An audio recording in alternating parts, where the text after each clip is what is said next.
हाँ, तो अब हम जो ये मंत्र है, ये मूल मंत्र है। ये सारा का सारा गुरु ग्रंथ साहब जो है, इसी की एक्सपेंशन है, इसी का विस्तार है, जो कि ये मूल मंत्र है।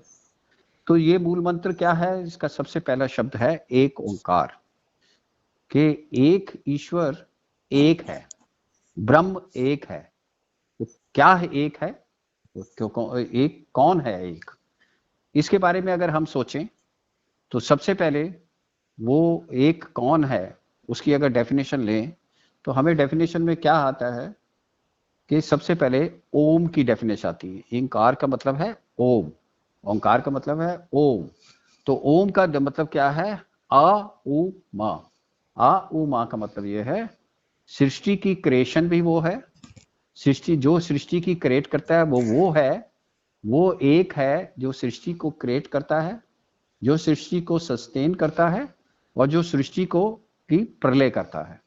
मतलब, और जिसका मतलब ये है अ से पूरी वर्णमाला, जो अ से लेके मां तक, आ से शुरू होती है और मां पे खत्म होती है। तो इसका मतलब क्या है कि वो सारा का सारा जितना भी संसार में जो भी चीज हो रही है वो एक ही उसका मालिक है। और ओम को हम ये भी कहते हैं, वो ओम क्या है कि उस, जैसे मैंने अभी बोला कि ब्रह्मा विष्णु महेश, ये तीन जो हम बोलते हैं, ये जो एक है उसकी ये तीनों शक्तियां हैं। एक ओंकार जो है ब्रह्मा विष्णु महेश की शक्ति है। दूसरा हम क्या बोले कि जैसे अ उ म का क्या मतलब है कि हम जो अगर मनुष्य में लेते हैं कि कौन सी मनुष्य की अगर उसमें लेते हैं तो हमें क्या समझ में आएगा कि जो हमारी जागृत अवस्था है, मनुष्य किन अवस्थाओं में गुजर रहा है? या तो जागृत में गुजर रहा है, या स्वप्न में गुजर रहा है, या सुषुप्ति में गुजर रहा है। तो जो जागृत में, स्वप्न में, सुषुप्ति में जो है, जागृत स्वप्न सुषुप्ति में जो प्रेजेंट है, जिसके ऊपर ये जागृत स्वप्न सुषुप्ति आती है, उसको ओम बोलते हैं। तो उसको ओम बोलते हैं। और ओंकार क्या है? ओम में हम क्या बोलते हैं? अ उ म में जागृत स्वप्न सुषुप्ति, और जो उसके ऊपर बिंदी लगी हुई है, बिंदी का मतलब है तुरिया स्टेज। बिंदी का मतलब वो है कि कैसे ये सारा संसार जो है वो, तो इस तीनों प्लेन से, जो जागृत का प्लेन है, स्वप्न का प्लेन है, सुषुप्ति का प्लेन है, इस प्लेन से बाहर जो है, इस प्लेन से जो बाहर है, उसका इस प्लेन से जो चौथा प्लेन है उसको तुरिया स्टेज कहते हैं। जागृत प्लेन में क्या होता है? जागृत प्लेन में हमारे पास क्या क्या चीजें हैं? जागृत प्लेन में पास हमारा स्थूल शरीर है, हमारा सूक्ष्म शरीर है। और स्थूल शरीर में और सूक्ष्म शरीर में क्या क्या चीजें होती हैं? स्थूल शरीर में हमारा जो सामने नजर आ रहा है ये शरीर है, जो जिसके ऊपर ये सारी की सारी खिड़कियां लगी हुई हैं। ये सारी की सारी 9 खिड़कियां, 9 दरवाजे लगे हुए हैं, 5 ज्ञान इंद्रियां लगी हुई हैं, और उसका नाम क्या, 5 ही कर्म इंद्रियां लगी हुई हैं। तो ये जो सामने शरीर नजर आ रहा है, इसमें ये स्थूल शरीर नजर आ रहा है, इसमें अंदर क्या काम कर रहा है? मन बुद्धि चित्त अहंकार जो काम कर रहे हैं उसको सूक्ष्म शरीर कहते हैं। तो जागृत अवस्था में सूक्ष्म शरीर काम कर रहा है। तो सूक्ष्म शरीर कैसे काम कर रहा है कि इसमें मन बुद्धि चित्त अहंकार, और साथ ही उसका नाम क्या, पूरा शरीर, और इन दोनों को लिंक करने वाले प्राण। तो जब ये तीनों चीजें काम कर रही हैं, स्थूल सूक्ष्म शरीर, तो जागृत अवस्था में ये सारे के सारे एक्टिव हैं। कोई भी ऐसा नहीं है कि ये एक्टिव नहीं है, मतलब ये सारी चीजें एक्टिव हैं। और जब हमारे पास इस प्लेन से हम दूसरे प्लेन में जाते हैं, स्वप्न में जाते हैं, तो स्वप्न में क्या एक्टिव है? स्वप्न में जो एक्टिव है, हमारा शरीर यहीं रह जाता है, और हमारा हमारा शरीर जो है यहीं सो जाता है। और सपने में हमारे साथ क्या है? हमारे साथ मन है और हमारे साथ चित्त है, मतलब मेमोरी है। तो मन और मेमोरी मिलकर हमारा सपने का बनाते हैं। ये दूसरा प्लेन है। दूसरा प्लेन है जिसमें के जो एक है, उसका नाम क्या, उस एक की वजह से ही ये जागृत चल रहा है। मतलब एक क्या है? एक जो उसकी वजह से ये होश जो आपके पास आ रही है, जो आपके पास कॉन्शियसनेस है, वो उसमें से वो एक है। एक जो वो जो है जागृत को चला रहा है, और फिर उसके बाद स्वप्न को मन के साथ चला रहा है, मन और मेमोरी के साथ चला रहा है। तो ये दूसरा प्लेन हो गया। और तीसरा प्लेन जो हमारी जिंदगी में आता है सुबह से शाम में, तो तीसरे प्लेन में हमारे पास डीप स्लीप आती है, कि हम जब घोर निद्रा में चले जाते हैं, और घोर निद्रा में जाकर हम सो जाते हैं, तो उस टाइम हमारे पास शरीर भी रहता है, शरीर भी सो जाता है, मन और बुद्धि चित्त अहंकार जो सूक्ष्म शरीर है वो भी सो जाता है। और जब वो सो जाता है तो उसके बाद क्या बचता है? उसके बाद हमें घोर अज्ञान, मतलब हमें कुछ भी पता नहीं लगता कि हम क्या कर रहे हैं, क्या चीज हमारे पास है। तो जो वो एक है, पर वो जो एक है वो इन तीनों की तीनों स्टेजेस में, जागृत में भी, स्वप्न में भी और डीप स्लीप में भी, वो जो है दृष्टा बैठा हुआ, दृष्टा बना हुआ, इसके सामने साक्षी बना हुआ, वो एक जो है इन तीनों स्टेट में प्रेजेंट होता है। तो उसका पता कैसे लगता है? तो जो चौथी स्टेज है, जिसमें ये तीनों स्टेज जो हैं, जिसके सामने आती जाती हैं, जिसके सामने जागृत आया, जिसके सामने स्वप्न आया, जिसके सामने सुषुप्ति आया, जिसके सामने ये सारी की सारी तीनों स्टेजेस आ रही हैं, वो दृष्टा या वो साक्षी या वो चेतनता या वो होश, उसको ओंकार कहते हैं। उसको चौथी स्टेज को, तुरीय स्टेज को, उसको एक ओंकार कहते हैं। एक ओंकार की वजह से ही जागृत आती है, एक ओंकार की वजह से ही स्वप्न आते हैं, एक ओंकार की वजह से ही सुषुप्ति आती है, डीप निद्रा आती है। तो ये सारे के सारे उसी के ऊपर घूम रहे हैं, उस एक के ऊपर घूम रहे हैं। और वो जो एक है, उसकी वजह से ही ये सारा संसार बना हुआ है, उसी एक की वजह से। ये तो मैंने शरीर का बताया कि इस शरीर में जागृत जो है, जागृत स्वप्न सुषुप्ति के ऊपर वो जो है वो बैठा हुआ है, वो चैतन्य बैठा हुआ है, या क्रिएटर सस्टेनर डिस्ट्रॉयर वो है, वो एक ओंकार है। अब एक ओंकार ने इसी तरह से अपनी ये सारी की सारी प्रकृति, जो सारी की सारी बाहर की सृष्टि है, सूरज है, चांद है, ये सारे के सारे उसने बनाए हैं। किससे बनवाए हैं? इन 5 तत्वों से बनाए हैं। जो 5 महातत्व हैं, जिसको हम के आकाश, वायु, अग्नि, जल, पृथ्वी, जो ये पांचों तत्व हैं, ये पांचों के पांचों तत्व उसी से बने हैं, उसी से निकले हैं। और कैसे निकले हैं? कि जैसे जो जो जो वो एक ओंकार है, जिसको ब्रह्म भी कहते हैं, तो वो ब्रह्म से कैसे वो निकले हैं? कि पहले ब्रह्म के अंदर स्फूर्णा होती है, ब्रह्म के अंदर एक संकल्प आता है, ब्रह्म के अंदर एक सोच आती है, स्वभाव से सोच आती है, जिसको माया कहते हैं या जिसको अव्यक्त कहते हैं। वो अव्यक्त है जिसका उसके अंदर की स्फूर्णा। और वो अव्यक्त से क्या चीज पैदा होती है? अव्यक्त से उसके अंदर मह तत्व पैदा होता है। मह तत्व का मतलब क्या है? जो इन पांचों तत्व का जन्मदाता है, या जो इसको जन्म प्रदान करने के लिए जो उसकी समष्टि बुद्धि है, उसको मह तत्व कहते हैं। और मह तत्व के बाद हंकार पैदा होता है, और हंकार के बाद ये 5 तत्व पैदा होते हैं। तो ये जो 5 अव्यक्त, मह तत्व और हंकार, और साथ में 5 ये महातत्व जो हैं, जैसे मैंने बोला था, आकाश, वायु, अग्नि, जल और पृथ्वी, तो ये आठों की आठों वो एक ओंकार की परा प्रकृति है।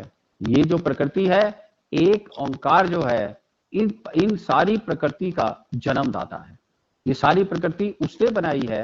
तो इस सारी प्रकृति से आगे जाकर अपरा प्रकृति बनती है। अपरा प्रकृति का मतलब है लोअर प्रकृति। लोअर प्रकृति का मतलब है ये सारा संसार, जितना भी संसार है वो इसमें रचा जाता है। सारा का सारा संसार, जिसमें मनुष्य भी है, जिसमें ये सारे से सारे 84 लाख योनियां भी हैं, जिसमें के सारे इंक्लूड होते हैं पेड़, माउंटेन्स, समुंदर, सारा कुछ जितना भी है, पशु पक्षी जानवर, वो सारे के सारे इसमें प्रकट होते हैं। इस एक से ही प्रकट हो रहे हैं।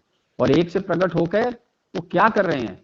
इस एक की डिफरेंट उपाधियों से, एक की डिफरेंट विभूतियों से ये सारा संसार सजा हुआ है।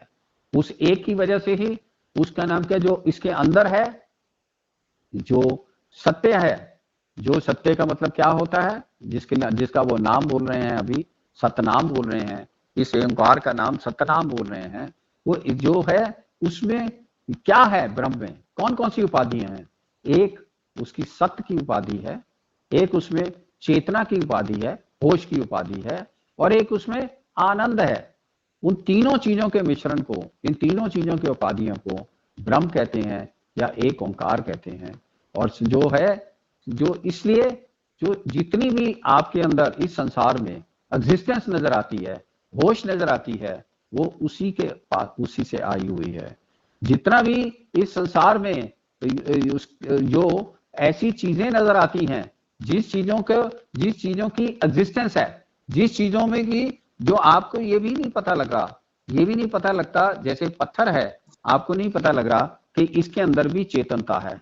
आपको ये जो पत्थर में अगर चेतनता नहीं होती तो पत्थर कभी भी उसकी डस्ट नहीं बनती, और डस्ट बनने से उसका जो स्टेटस है वो चेंज नहीं होता।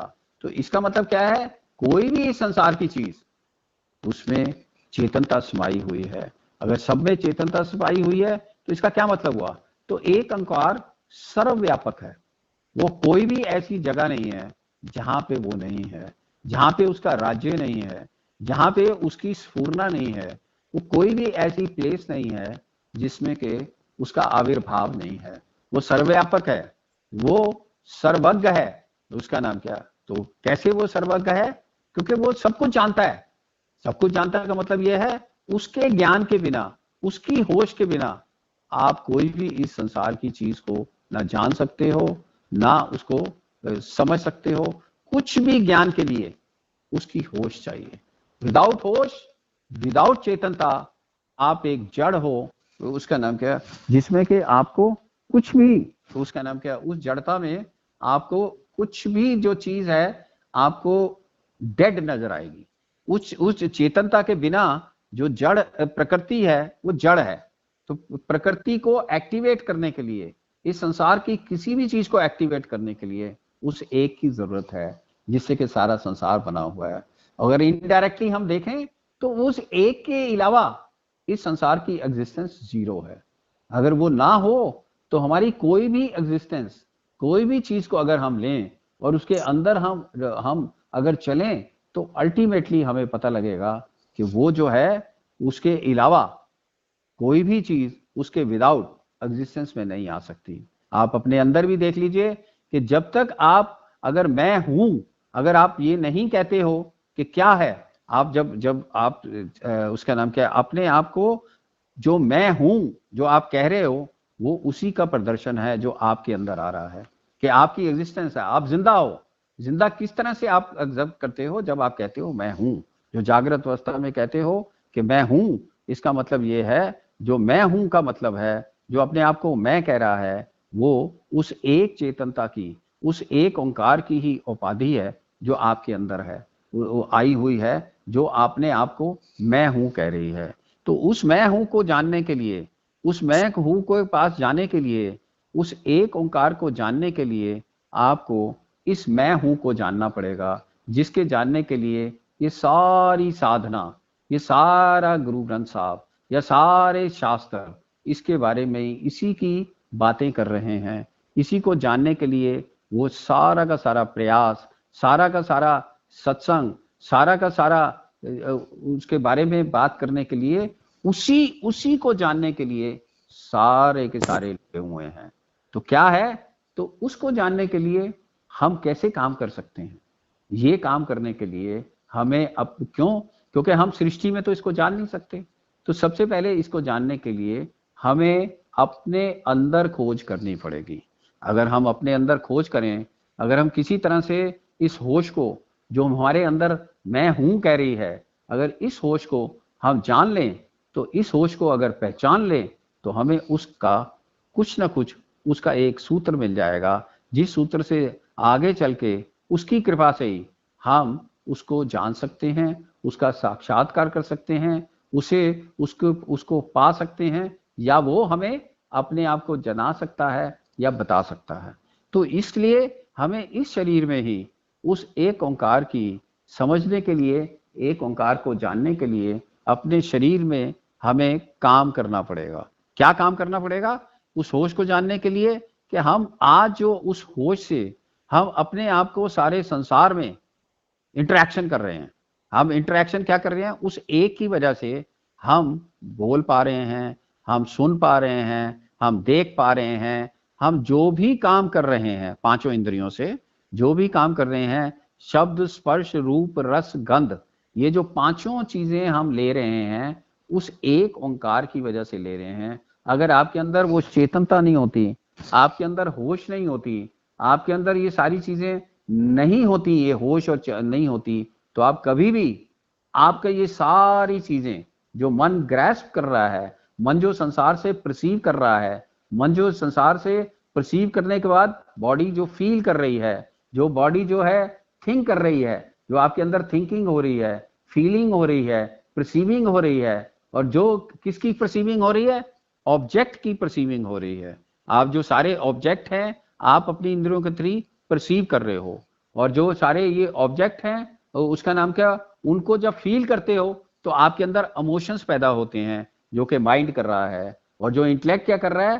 थॉट्स को थिंक कर रहा है। जो थॉट्स को थिंक कर रहा है तो वो कहां से थिंक कर रहा है? वो जो थिंक कर रहा है वो उसका नाम क्या, वो इंटेलेक्ट से थिंक कर रहा है। तो आपका तो जो थिंक कर रहा है तो वो उसके लिए चेतनता कहां से आ रही है? उसके लिए होश कहां से आ रही है? उसके लिए कैसे आपको ये सारी चीजों का पता लग रहा है? वो एक ओंकार है जो आपके, उसका नाम क्या, आपके अहंकार के थ्रू, आपकी ईगो के थ्रू, यू सी, वो प्रकाश डालता है जब सबके ऊपर, अपने प्रकाश से ही ये सारे एक्टिवेट हो रहे हैं। अगर ये वो अपना प्रकाश अगर विड्रॉ कर ले तो आपकी मृत्यु हो जाती है।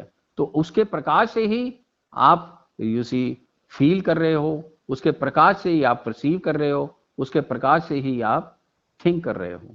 तो ये सारा का सारा चीज उस ओंकार की वजह से ही चल रहा है। तो ये जो बॉडी माइंड इंटेलेक्ट है आपके, जो आपका ये बॉडी है, माइंड है, इंटेलेक्ट है, ये उसी की वजह से एक्टिवेट हो रहा है। और उसी की वजह से जो आपके अंदर प्राणों का सर्कुलेशन है, जो प्राणों की सारी चीजों का सर्कुलेशन है, एनर्जी है, ये भी उसी चेतनता की वजह है। और इस चेतनता की वजह से ही ये जो वायु है, ऑक्सीजन जो है, जब वो चेतनता आपके शरीर में होती है तो उसी चेतनता से वायु जो है वो प्राणों में कन्वर्ट हो जाती है, जो आपको एनर्जी प्रदान करती है। तो ये एनर्जी कौन दे रहा है? वही एक ओंकार जो कि सर्वव्यापक है। जब उसके सामने आपके सूक्ष्म शरीर या स्थूल शरीर आता है तो उसमें से प्रकाश पड़ के आपके अंदर ये सारा का सारा बहने शुरू हो जाता है। तो विदाउट उसके आप जड़ हो, मुर्दा हो, आपकी कोई भी चीज एक्टिवेट नहीं हो सकती। तो आप सोचिए वो उस एक ओंकार को, जो आपको ये सारी चीजें दे रहा है, आप उसको जानते ही नहीं हो, आप उसको पहचानते ही नहीं हो, और कभी आपने उसका ख्याल ही नहीं किया, कभी उसको जानने की कोशिश ही नहीं की। तो जब उसको आपने जानने की कोशिश ही नहीं की, उसको जाना नहीं, क्योंकि आप उसको जान सकते नहीं, क्योंकि वो जो है वो आपसे चौथे प्लेन पे है, तुरिया प्लेन पे है, वो आपसे बाहर है, आपसे बाहर है, पर आपको प्रकाश दे रहा है। तो उस प्रकाश को जानने के लिए आपको उसकी सारी क्वालिटीज को करना पड़ेगा, और सारी क्वालिटीज वो अपने आप बता रहे हैं कि सारे के सारे वो प्रभु बता रहे हैं कि कौन कौन सी क्वालिटीज हैं उसमें। तो वो कह रहे हैं कि वो, उसका नाम सत्य है।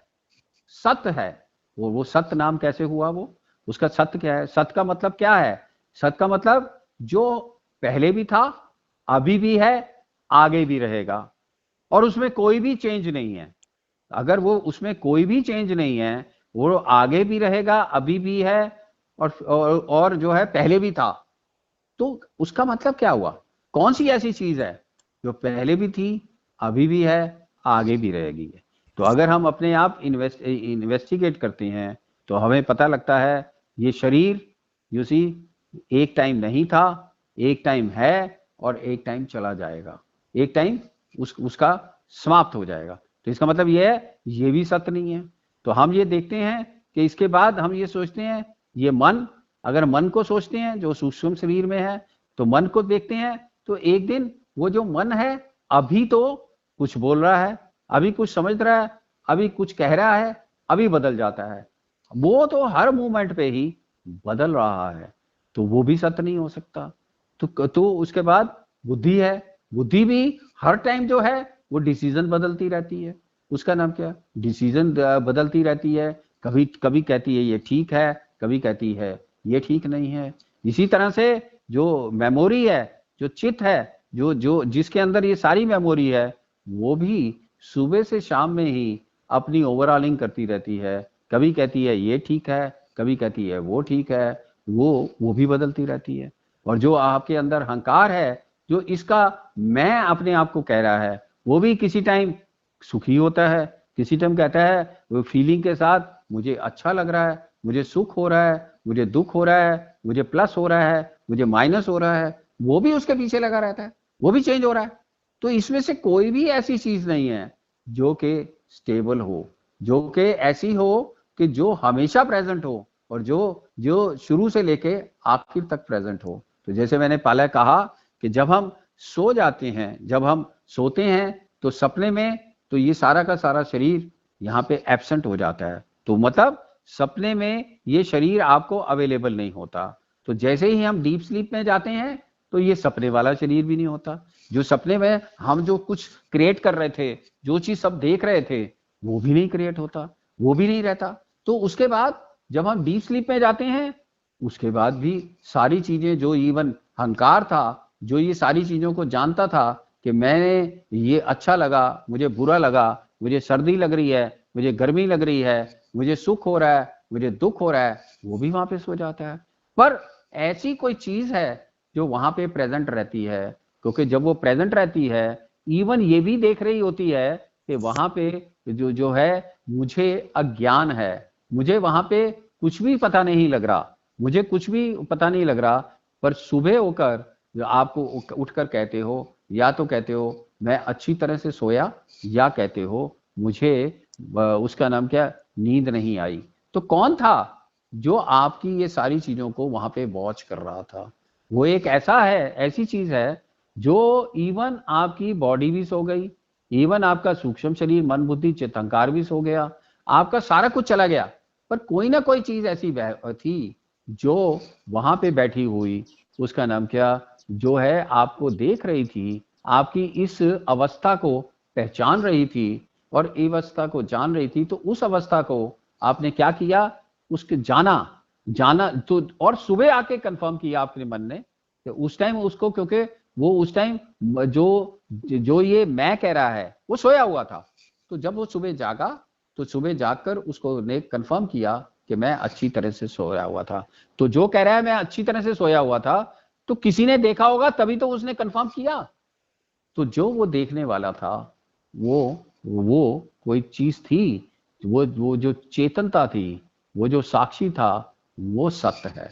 उसी को सत्य नाम कहते हैं। वो एक ओंकार का हमारे अंदर आई हुई चेतनता है, होश है, दृष्टा भाव है, साक्षी भाव है। इनफैक्ट वो साक्षी भाव जो है, जब आप जागृत में भी पीछे प्रेजेंट है, उसका नाम क्या, वो उसका नाम क्या, आपका सपने में भी पीछे प्रेजेंट है, और डीप स्लीप में भी प्रेजेंट है, और इन तीनों के जब ये तीनों आ जाती हैं, इसके बिना भी प्रेजेंट है।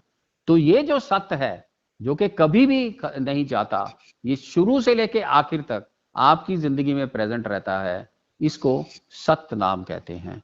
ये उसका नाम है। ये जो सत्य है, आपके अंदर ही इसका आविर्भाव होता है, और आपको पता लगता है कि ये ऐसी चीज है, ऐसा है उसका नाम, उस एक ओंकार का, कि कभी भी वो लुप्त नहीं होता। वो हमेशा होश में, एग्जिस्टेंस में, चेतनता में रहता है। तो उसको सत्य कहते हैं।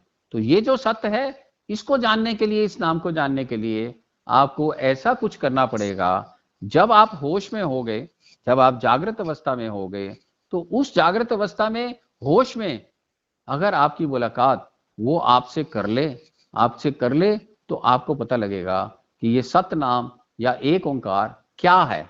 उससे आपकी मुलाकात होगी, उस प्रभु से, उस ईश्वर से। आपकी इसी जिस्म में, इसी जगह पे बैठ के आप अपने मन में उसका साक्षात्कार कर सकते हो। पर उसके साक्षात करने के लिए आपको क्या करना पड़ेगा कि आपको अपने सारी चीजों को शांत करना पड़ेगा, अपने शरीर को शांत करना पड़ेगा, अपने मन को शांत करना पड़ेगा, बुद्धि में विचारों को रोकना पड़ेगा, अहंकार को चुप कराना पड़ेगा। अगर आप ये सारी चीजों को आप आराम से बैठकर, अगर आप जागृत अवस्था में होश में रहते हुए, अगर जब आप होश में हो, जब आप सोए हुए नहीं हो, जागृत अवस्था में आप क्या कर सकते हो, अगर उनकी कृपा हो, वो एक ओंकार जो है आपसे मिलने के लिए, आपको देखकर आपसे मिलने के लिए तैयार हों, मतलब आपके ऊपर कृपा करने को तैयार हों, तो आपको क्या होगा कि आप जब पूरे मौन में होंगे, जब आप अंदर भी कुछ नहीं बोल रहे, ना आपके विचार उठ रहे हैं, ना आपकी भावना हो रही है, ना आपकी क्रिया हो रही है, ना आपकी प्रतिक्रिया हो रही है, ना आपके संस्कार से लेकर आपकी प्रतिक्रिया तक, अगर आप शांत अवस्था में हो जाएं, किसी तरह से आप ना सपने में हैं, ना आप जागृत में बैठे हुए हैं पर संसार से कनेक्टेड नहीं है, और बिल्कुल वो वाली स्थिति अगर पैदा हो जाती है जो आपकी डीप स्लीप में हुई थी, जब आप गाढ़ निद्रा में थे, तो क्या होगा, आपके अंदर पूरा शांत होगा और उस शांत में उसका प्रकाश पड़ेगा, क्योंकि उसके प्रकाश से ही आप जिंदा हो, उसकी होश से ही आप जिंदा हो, उसकी चेतनता से ही आप जिंदा हो। तो जब उसकी चेतनता से आपकी मुलाकात होगी, जब आप उसकी चेतनता से उसका प्रकाश पड़ेगा, तो आपको पता लगेगा, या वो पता कराएगा, या आपको ये प्रसाद रूप में मिलेगा, आपको ये सब कराएगा। तो जब कराएगा, पता लगेगा, तो आप उसके सत नाम के, जिसका नाम सत है, उसके दर्शन कर पाओगे। तो ये मनुष्य योनि इसीलिए मिली है कि आप उस जो वो है सत्य नाम, जिसका नाम सत्य है, जो एक ओंकार है, जो एक ही है, जो इस संसार को चलाने वाला, जो उसका नाम क्या है, उस सत्य को आप इसी शरीर में, और मनुष्य शरीर में ही आप ही इतने फॉर्चुनेट हो कि आप उसको इस मनुष्य शरीर में आपकी उसके साथ मुलाकात हो सकती है। वो आपको अपने इजाजत दे सकता है, आपके ऊपर कृपा कर सकता है, और आपको अपनी याद दिला सकता है कि मैं ये हूं, मतलब अपने आप को दिखा सकता है, आपके आपको पता लग सकता है कि ये ही उसके साथ, जिसको हम आत्म साक्षात्कार कहते हैं, आपके अंदर ही उसका आत्म साक्षात कर रहा होता है। तो वो जो है सत्य नाम जिसका है, जो एक ही है, उससे आपकी मुलाकात हो सकती है इसी उसमें। और वो क्या है, तीसरा उसकी क्वालिटी क्या है, कर्तापूरक है। मींस इस सारे संसार को चलाने के लिए कौन चला रहा है, वही चला रहा है। जिसको चला रहा होता है उसी को कर्ता कहते हैं। कर्ता पुरुष मतलब वो इस सारी प्रकृति का कर्ता है, इस सारी प्रकृति को चलाने वाला है, इस सारी प्रकृति को एनर्जी देने वाला है।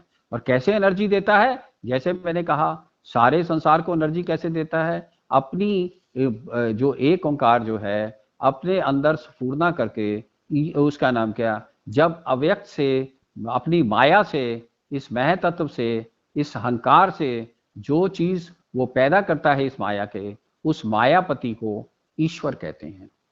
इस मायापति को, जो अव्यक्त, जो मह तत्व, जो अहंकार, जो इस मैं, जो उसके अंदर ये मैं भाव पैदा होता है सृष्टि में, उसको ईश्वर कहते हैं। और उससे ये पांच महातत्व, आकाश, उसका नाम क्या, आकाश, वायु, अग्नि, जल, पृथ्वी, इस सारे के सारे वो पैदा करके सृष्टि को पैदा करता है।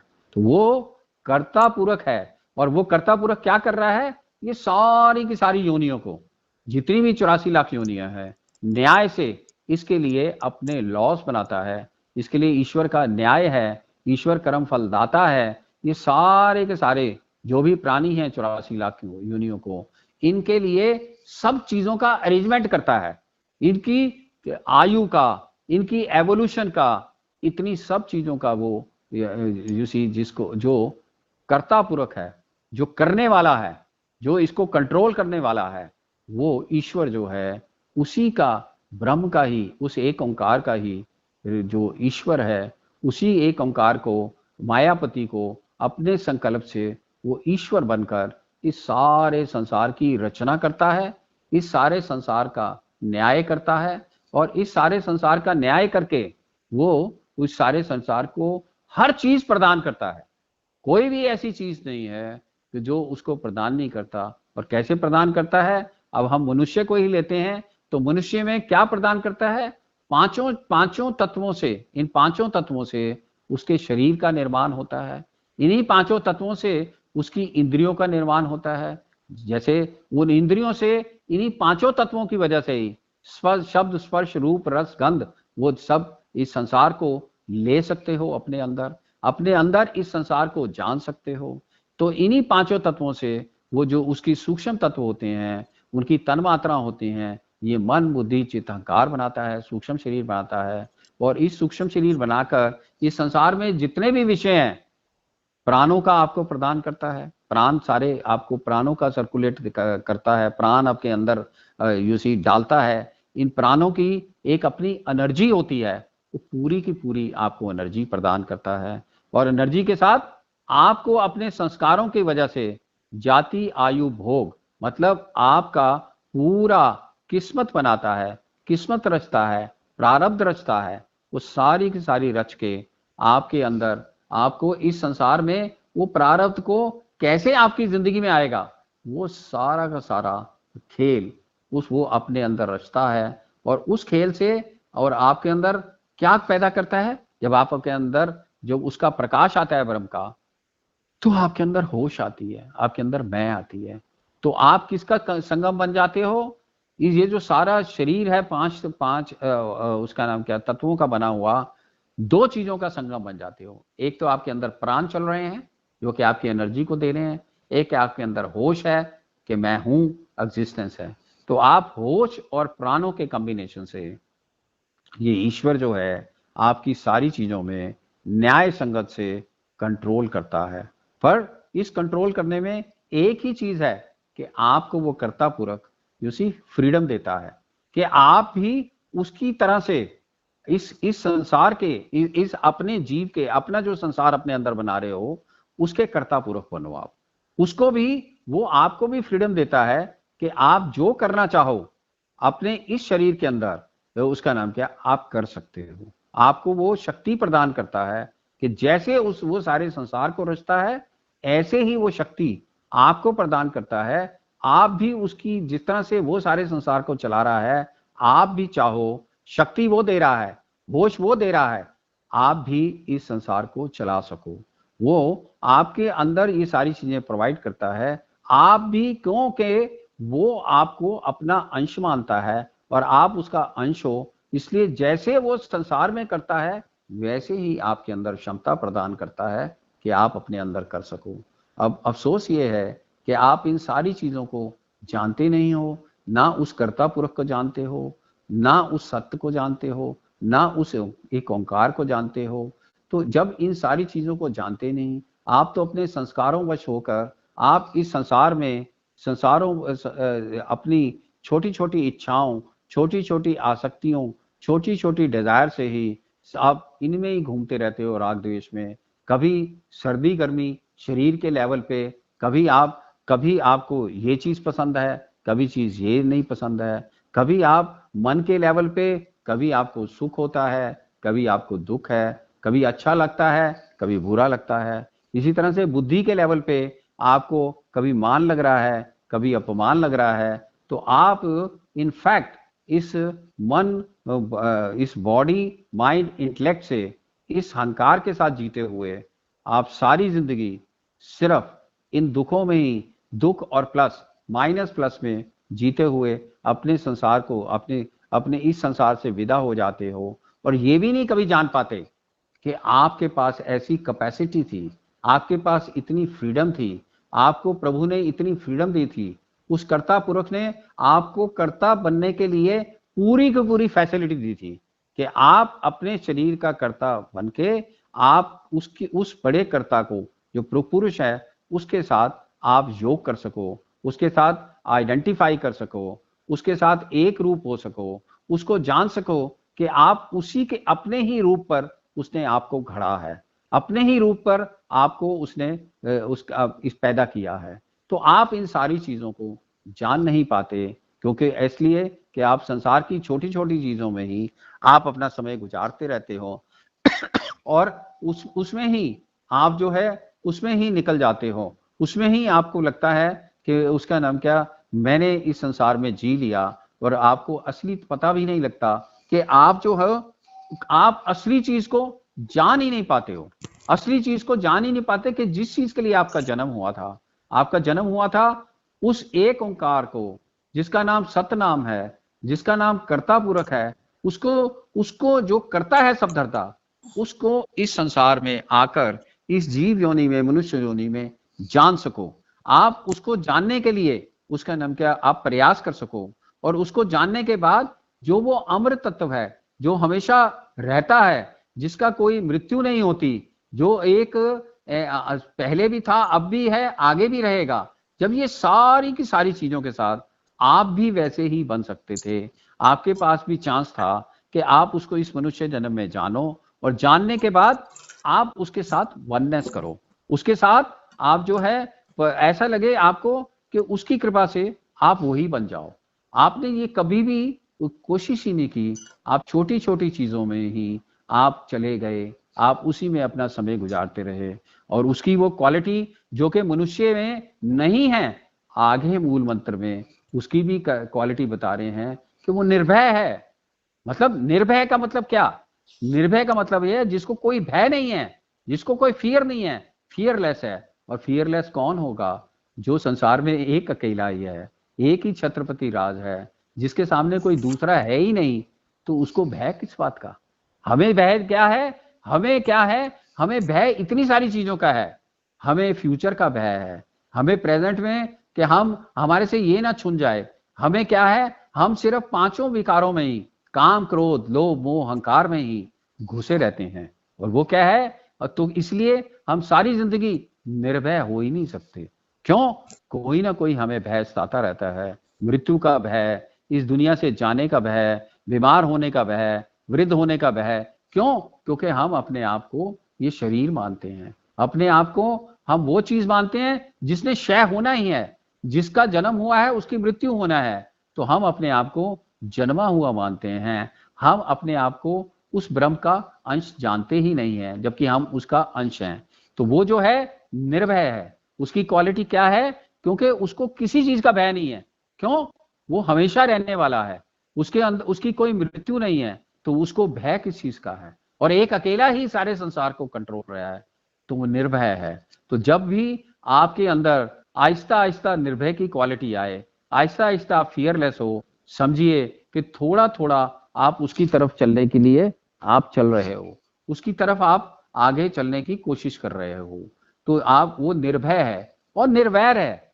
निर्वैर का मतलब यह है किसी से उसका वैर नहीं है। क्यों, क्यों वैर नहीं है, क्योंकि सारे उसके अपने आप हैं, सारे उसकी वजह से ही पैदा हो रहे हैं, उसके वजह से ही सस्टेन हो रहे हैं, उसी की वजह से इस संसार में जा रहे हैं, और जहां से आ रहे हैं उसमें से ही आ रहे हैं, और उसी में वापस जा रहे हैं। तो उसको किससे वैर होगा, उसके तो सारे बच्चे हैं, उसके तो सारे उसमें से निकले हुए हैं, वो सबका जन्मदाता है, और सबको मृत्यु में भी सबको अपने अंदर ही शरण देता है। उसकी शरण भी वही है, पैदा भी वही करता है, चलाता भी वही है, और शरण भी उसको देता है। तो उससे किसी से वैर नहीं है, सारे के सारे उसके अपने हैं।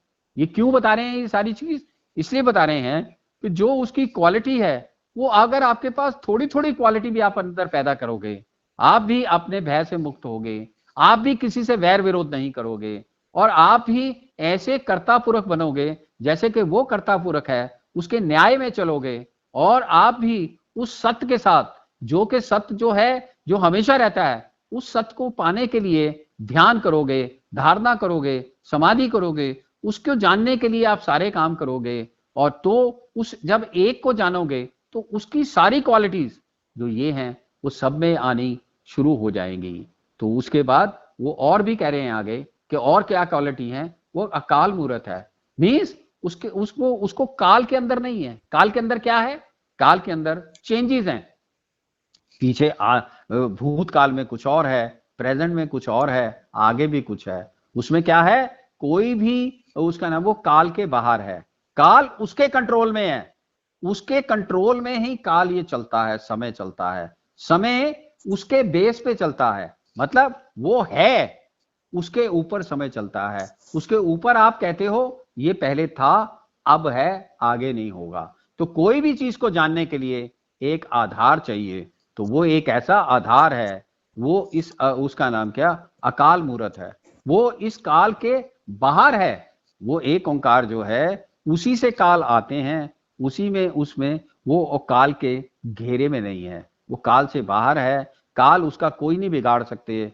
काल जो चाहे फ्यूचर है, चाहे प्रेजेंट है, चाहे पास्ट है, ये काल जो है उसका कुछ नहीं बिगाड़ सकते। तो जब हम अपने भूतकाल और प्रेजेंट और फ्यूचर में निर्भय और निर्वैर हो जाएंगे, तो और हमें ये जो है इस काल की जो उसका नाम क्या है, जो काल है, वो हमें डिस्टर्ब नहीं करेगा, तो हम भी थोड़ा थोड़ा उसकी तरफ चलना शुरू हो जाएंगे।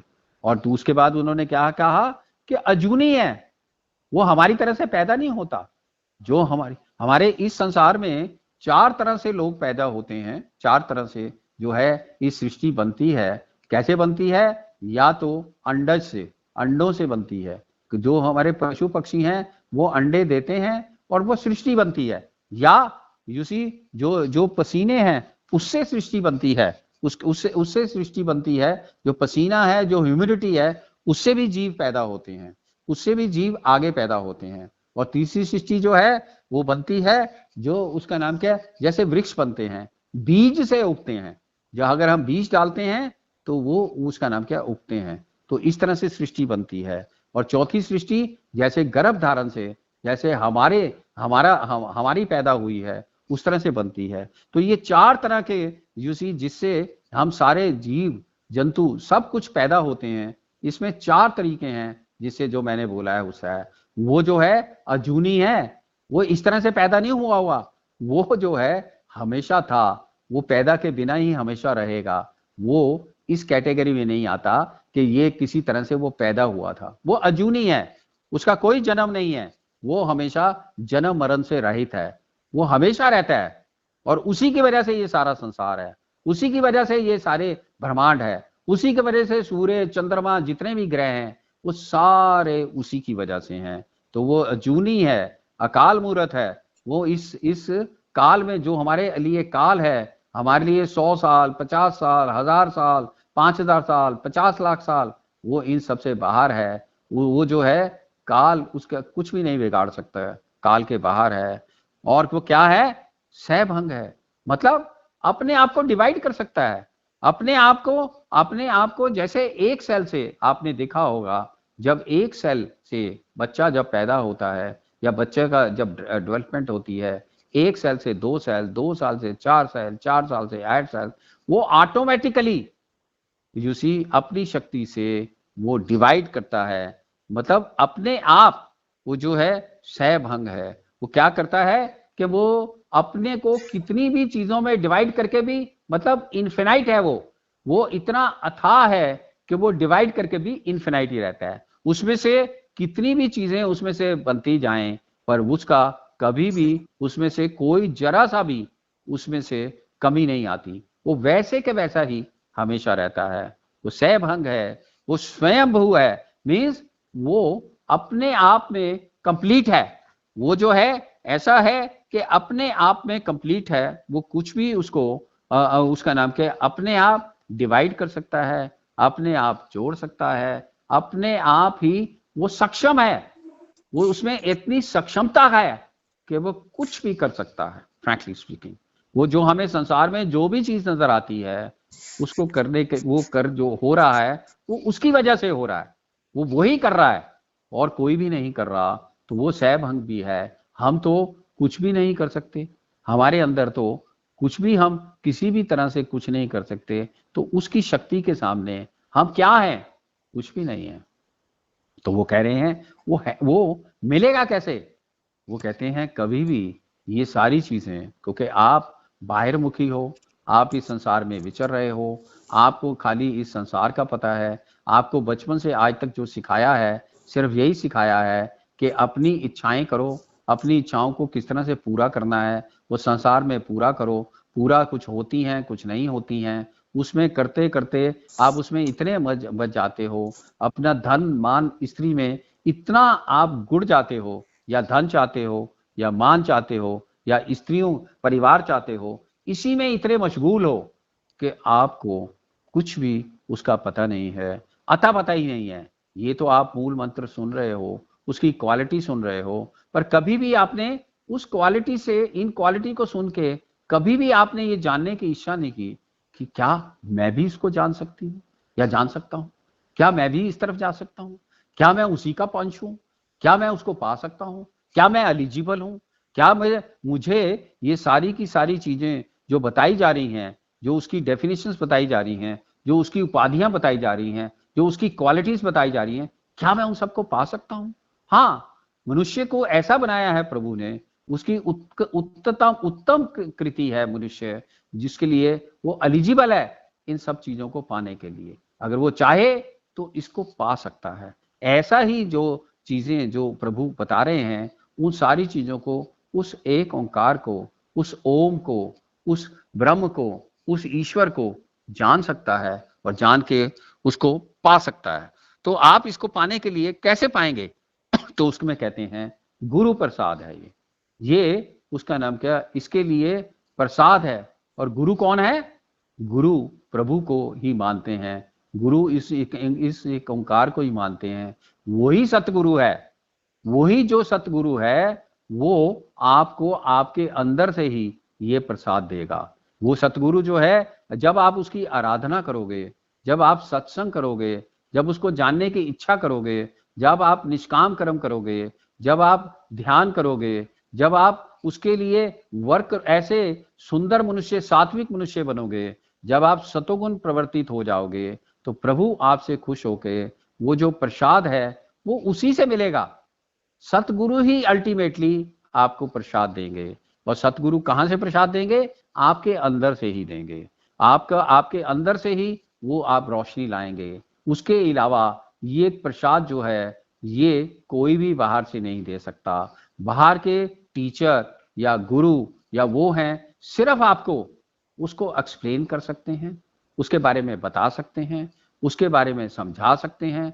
आपको सिर्फ अंदर, आपको अंदर जाने के लिए, जहां पे ये गुरु प्रसाद मिलता है, उस मन में, जिस मन में उसका आविर्भाव होता है, उस मन को कैसे सुंदर बनाओ कि प्रभु का वहां पे, सतगुरु का वहां पे आविर्भाव हो और आपको ये प्रसाद रूप में मिलता है। ये सारी की चीजें सतनाम कर्ता पूर्वक निर्भय निर्वैर, ये सब प्रसाद रूप में मिलेगा। किससे मिलेगा?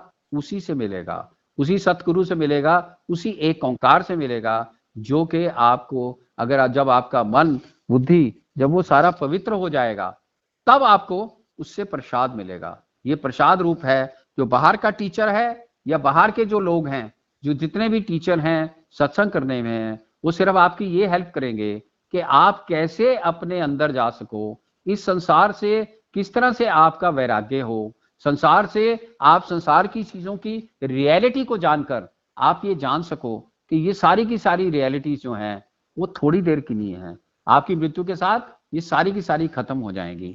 तो आप उससे, उसको जानने के लिए, इस संसार से वैराग्य के लिए, और आपको बार बार उसके बारे में बताने के लिए, मोटिवेट करने के लिए, इंस्पायर करने के लिए कि देखिए उसमें आप अमर तत्व को पा सकते हो। इसमें क्या है? आपकी मृत्यु एक दिन हो ही जाएगी। आप जवानी में हो तो बुढ़ापा आएगा, अधेड़ अवस्था आएगी, फिर बुढ़ापा आएगा, और फिर उसमें आपका, उसका नाम क्या, ये उसकी मृत्यु हो जाएगी। पर जो पर्सन इसको जान लेता है एक ओंकार को, उसकी मृत्यु नहीं होती, क्योंकि उसको समझ में आ जाता है कि ये शरीर की मृत्यु होती है। उसको ये पता लग जाता है कि ये शरीर जो है वो मृत्यु को प्राप्त होगा। जो मेरा असली आत्मा है, जो मेरा अपना आप है, जो मैं हूं, वो जो मैं हूं, जो चेतनता हूं मैं, उसको कभी मृत्यु प्राप्त नहीं होती। वो तो उसी की उपाधि है, उसी ब्रह्म की उपाधि है। तो ब्रह्म की उपाधि को जब आप जान लेते हो, उसको आप पहचान लेते हो, तो उसके प्रसाद से आप उसके साथ ही मिल जाते हो। जब उसके साथ मिल गए तो आप में भी वही सारी चीजें आ जाएंगी कि आप भी इस काल से परे हो जाओगे, आप भी ये अजूनी हो जाओगे, आप भी सारी की सारी वो क्वालिटी जो उसमें है, वो उसके अपने साथ आपको मिलाकर उसी क्वालिटीज को आपको दे देगा। इसीलिए आप पैदा हुए थे, उसको जानने के लिए ही पैदा हुए थे। तो जो ये है, तो आपका कर्तव्य बनता है, ये जो है उसका नाम क्या, ये उसका नाम क्या है, इसको इस तरह से जानने की कोशिश कीजिए। और जब इस तरह से जाओगे तो आप जो है उसको गुरु का प्रसाद, उसका नाम क्या, आप पाओगे, सतगुरु का प्रसाद पाओगे। और उसके लिए वो कह रहे हैं कि आप हमेशा जप करिए। किस चीज का जप करिए? कि ये आप सोचिए अपने अंदर, इस ट्रुथ को डाल लीजिए कि ये आद सच है, जुगाद सच है। सारे युगों तक आने तक जो भी बात ये कही जा रही है एक ओंकार के बारे में, ये आद मतलब पहले भी सच था, आदि में भी सच था। जितने भी, जब से ये उसका नाम क्या, लाखों सालों से, जब से भी ये उसका नाम क्या संसार बना है, तब से भी ये सच था, ये आज भी सच है। सारे युगों तक, जितने भी युगों बीत गए हैं या युग आने हैं, उसमें भी सच है। और ये आगे भी, नानक जी कह रहे हैं कि आगे भी जितने भी युग आएंगे, जितना भी संसार होगा, उसमें भी सच होगा। इसको अपने अंदर आप डाल लीजिए, अपने अंदर डाल लीजिए कि ये जो कहा गया है ये सत्य है, सत्य रहेगा और सत्य ही होगा। कभी भी इसको झुटलाया नहीं जा सकता, इस सत्य नाम को झुटलाया नहीं जा सकता। तो इसको पाने के लिए चाहे आप 100 जन्म लगाइए, चाहे 1000 जन्म लगाइए, या कभी ना पाइए, एक ना एक दिन इसको पाना ही पड़ेगा। नहीं तो संसार में विचरते हुए सिर्फ दुखों के साथ ही आपका आना जाना चलता रहेगा। और आप देखोगे कि इस संसार में दुख ही दुख है। अगर आप देखोगे तो क्यों दुख इसलिए है कि एक दिन तो जाना ही है। आज आपको लग रहा होगा कि मेरी दुनिया में बहुत सुख मिल रहा है, आज आपको लग रहा होगा कि मुझे बहुत कुछ प्राप्त हो गया है, पर वो कितने दिन के लिए? आपके जीते जी ही ये जो है ये आप दुख में कन्वर्ट होगा। अगर दुख में कन्वर्ट नहीं होगा तो अगर आपको छोड़ के तो जाना ही पड़ेगा एक दिन। तो एक दिन जितने भी हमारे पहले लोग थे वो चले गए, वो आगे चले गए, वो अब कहाँ हैं? ऐसे ही आप भी एक दिन चले जाओगे।